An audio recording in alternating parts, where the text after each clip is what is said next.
istilah-istilah kampus itu digok toke kabeh men ketok pinter kuwi jenenge sampean tidak sedang berdakwah tapi sampean sedang pamer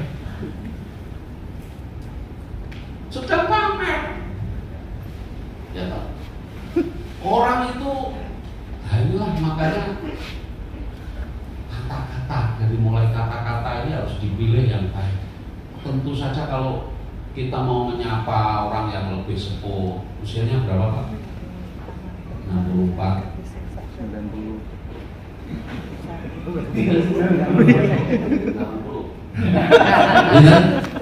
50 Pak.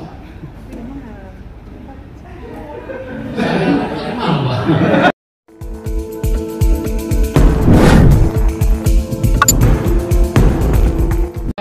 Yang dibicarakan yang salah. Yang kita bicarakan pasti benar, nasihat suami kepada istri, "Dek, ojo koyo ngono kuwi, iku ora apik. Niku jare apa arep." Lah. Bunda ini aku nyawang tonggo.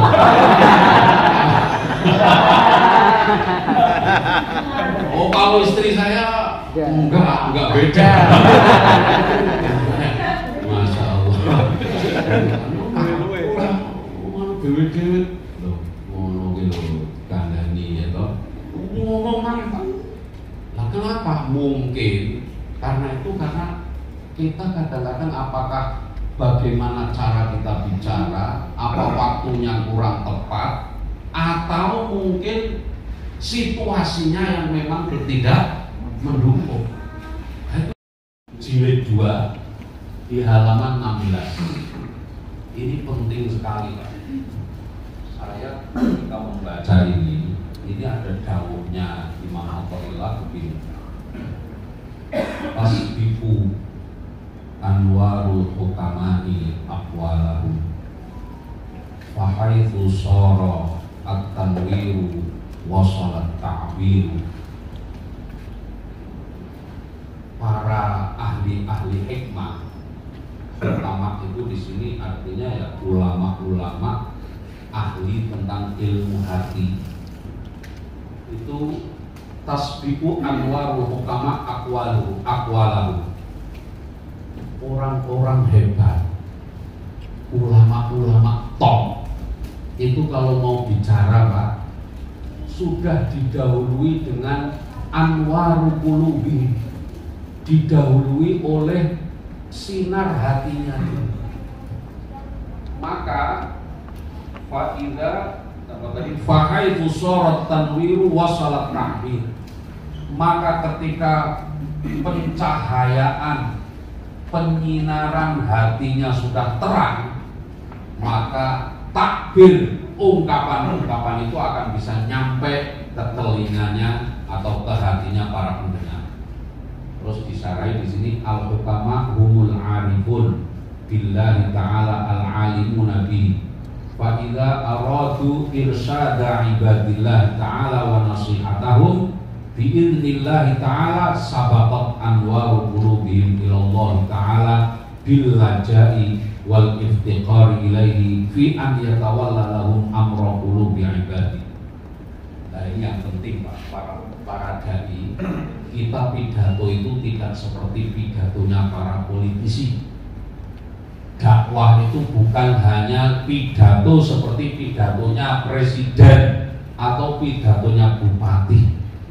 Dakwah itu adalah pidato yang harus dari hati ke hati.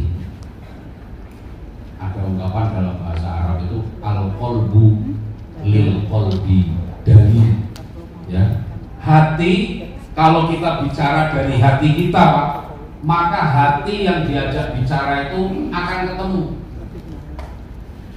Pidatonya sehebat apapun kita, didengarkan enak sekali, tapi itu tidak muncul dari hati, ya sudah selesai. Jadi kata Sohibul Hikam begitu. Banyak orang yang pidatonya enak sekali, tapi tidak punya pengaruh apa-apa terhadap hati pendengar.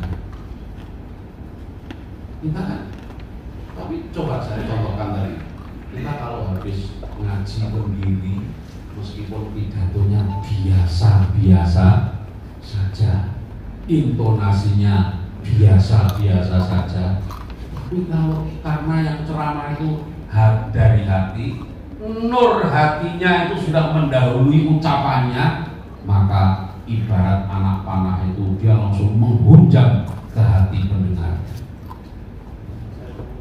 Tapi kalau kita dengarkan yang tidak dari hati, ya selesai, tidak ada pengaruhnya apa-apa. Saya pernah diceritani dulu di Magelang itu ada Mbak Yai almarhum Mbak Bedal. Ada yang dari Magelang? Ya, betul ya.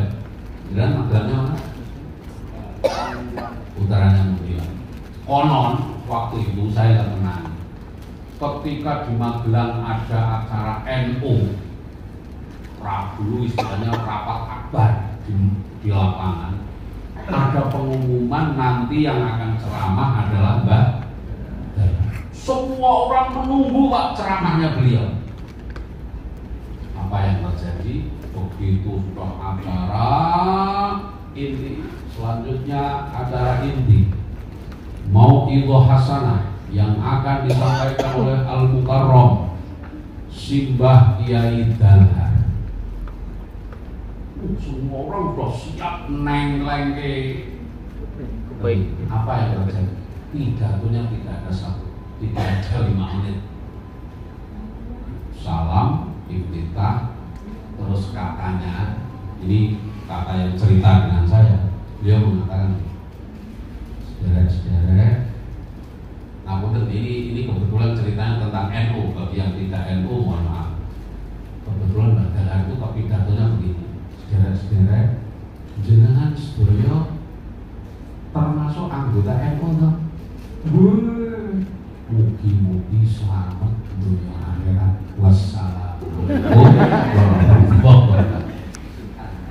Semua orang itu mantap NU-nya di pidatoni semua orang.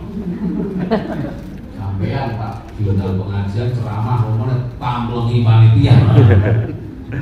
Karena apa? Karena itu tadi Anwarul Hukama niku tasbihu takbirohum, kira-kira begitu. Nah, ini ada terakhir ya.